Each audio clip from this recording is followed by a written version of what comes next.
So na hapa namzungumzia na mchekeshaji ambaye ukimtizama tu bila kuzungumza chochote pia unaweza ukacheka. Hapa namzungumzia Joti, moja ya majina ambayo kwa hapa nyumbani ukizungumzia ucheshi hauwezi kuliacha jina lake Joti. Sasa usiku wa kuamkia leo kulikuwa na tuzo na maeneo ya Masaki hapo jijini Dar es Salaam, kwenye usiku wa utoaji wa tuzo za Zikomo Awards.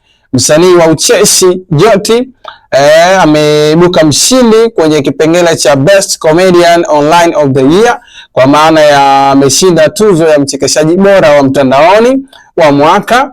Sasa baada ya yeye kutajwa na kuwa ndo mshindi, yeye bwana alikuwa na mbwembwe na madoido, lakini hii hapa ni sehemu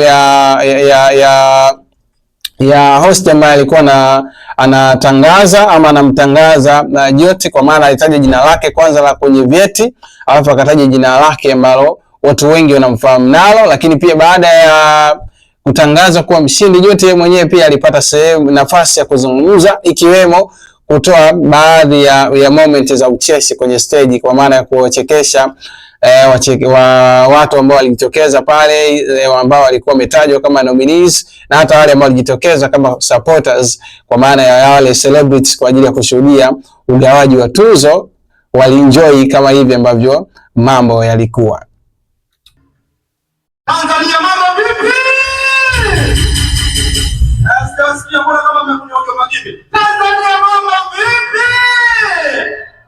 Asante sana. Kwanza kabisa niwaambie tu kwamba hili zoezi huwa halizoeleki. Tuulizeni sisi tunapanda kwa stajini.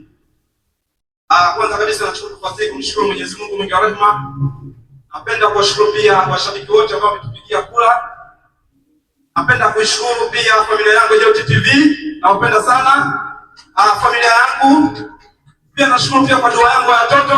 Watoto wangu wamenifanya dua leo kali sana asubuhi.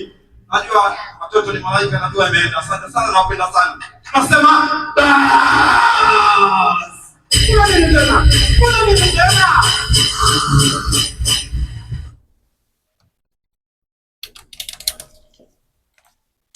yes, so hiko ndicho ambacho amekifanya na Joti ambaye ni mwigizaji na mchekeshaji pia.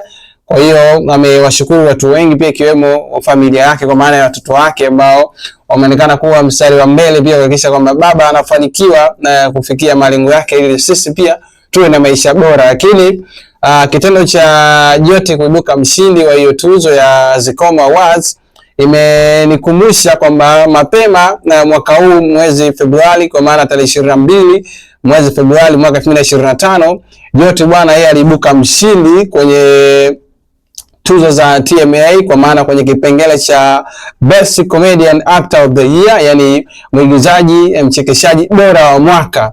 So hii pia inaweza kuonyesha kwa kiasi gani ambavyo Joti amekuwa na muendelezo kwa mwaka huu 2025 kuzinyakua tuzo mbalimbali ambazo zimekuwa zikitolewa hapa nyumbani Tanzania. Lakini pia kilichowavutia wengi zaidi pia kwenye hizo tuzo za TMA, pia aliibuka mshindi katika kipengele kingine pia, kwa maana ya Best Legend People Choice Awards, ambayo Joti alichukua, na tuzo hizi zilitolewa pale hapo pia Masaki kwenye ukumbi ambao amechukua tuzo hizo za tuzo hizo ambazo nimekueleza hapo, kwa maana ya Zikomo Awards. Lakini pia na tuzo hiyo alichukua kwa maana ya mwezi wa pili, na mgeni rasmi alikuwa ni Rais wa Jamhuri ya Muungano wa Tanzania Daktari Samia Suluhu Hassan. Kwa maana hiyo pia inaweza kuonesha ni kwa namna gani ambapo Joti ameendelea kuwa na ushawishi na amezidi kupata mafanikio pia kwa mwaka huu 2025. Kuchukua tuzo hizo ama kuchukua tuzo hii ya Zikomo Awards inazidi kuonesha kwamba anastahili kupewa heshima yake kama ambavyo amekuwa akipewa kwenye baadhi ya kategori ambazo zimekuwa zikimtambua kwa kile ambacho amekuwa akikifanya.